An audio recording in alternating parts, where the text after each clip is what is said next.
ইস্যুটা মারাত্মক ইস্যু যে নিটের পেপার লিক হওয়ার পরে কতজন বা ছেলেমেয়েরা স্টুডেন্টরা সুসাইড করেছে। কেন্দ্র সরকারের কোনো এই বিষয়টা নিয়ে হেলদোল ছিল না। আন্দোলনের তীব্রতা থাকার পরে এখন রাত 12টার দিকে এসে লাইভে বলতে হচ্ছে আমরা এর বিরুদ্ধে একটা কঠিন পদক্ষেপ নেব, আইন নিয়ে আসবো।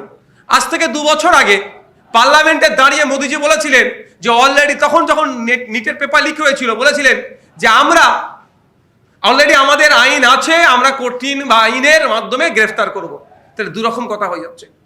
যে দাবি নিয়ে আন্দোলন করছে সে দাবির সাথে আমি 100% সহমত যে ধর্মেন্দ্র প্রধানজির পদত্যাগ, তিনি ব্যর্থ হয়েছেন বারবার, তার সরকার ব্যর্থ হয়েছে এই নিটের পেপার লিক আটকাতে। সুতরাং এই দায় নিয়ে তাকে পদত্যাগ করতে হবে। কিন্তু ঔদ্ধত্যপূর্ণ কেন্দ্র সরকার তা না করে শান্তিপূর্ণ আন্দোলনের যখন করছে দিল্লির যন্তর মন্তরে, তখন ছেলেদের ওপরে নির্বিচারে লাঠি চালাচ্ছে। এ অভিযোগ আছে পুলিশের ড্রেস পরিয়ে বা পুলিশ সাজিয়ে সিভিলিয়ানদেরকেও এই ছাত্রদের উপর আক্রমণ নামিয়ে নিয়ে আসার ব্যবস্থা দিল্লি পুলিশ করছে।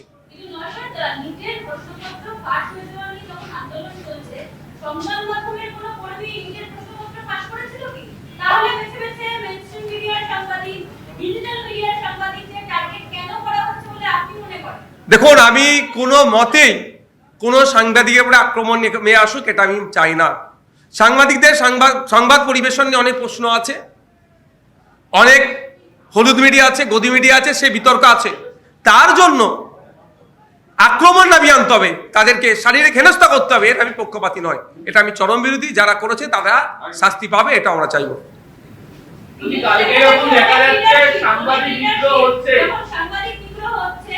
বেশ কিছু প্রথিতযশা লিডার বাংলার রাজনীতিবিদ তারা সেখান থেকে যাচ্ছেন, কেউ হাসতে হাসতে যাচ্ছেন। একবারও সেই সংবাদ মাধ্যমের কর্মীদের তারা বাঁচানোর চেষ্টা করেননি, উল্টে এরকম ছবি দেখা গেছে কেউ তো উস্কে দিয়েছে। তাদের বিষয়ে কি বলবেন?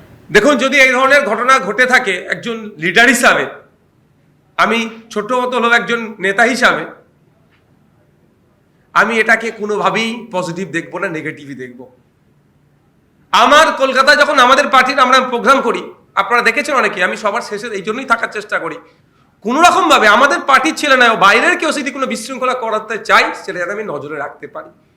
যদি এই ধরনের কোনো লিডার, আপনি বললেন সিনিয়র লিডার বা যথেষ্ট পরিচিতি লিডার দেখে এড়িয়ে গিয়েছে বা উস্কানি দিয়েছে, তাহলে কোনো গণতন্ত্রের সাংবাদিকদের যে স্তর আছে, যে জায়গা আছে, তাহলে সেটাকে সংকুচিত করা হচ্ছে। এরও আমি বিরোধিতা করছি।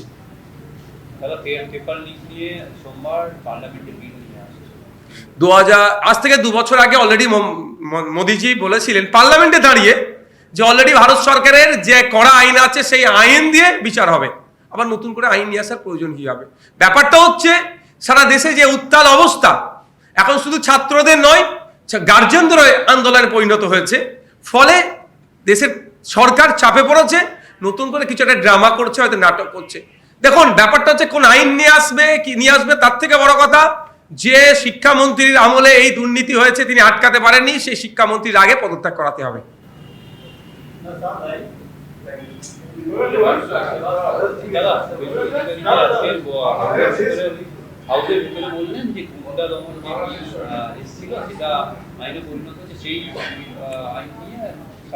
দেখুন, ওইটা গুন্ডা দমন বিল যেটা আছে, পেশা অ্যাক্ট যেটা হচ্ছে, সেটা নিয়ে অলরেডি কলকাতা হাইকোর্টে চ্যালেঞ্জ হয়েছে, মামলাও দায়ের হয়েছে। সুতরাং এটা কিভাবে ইউটিলাইজ করতে পারবে, কিভাবে এই অ্যাক্টগুলো লাগাতে পারবে, সেটা এখন দেখার বিষয়।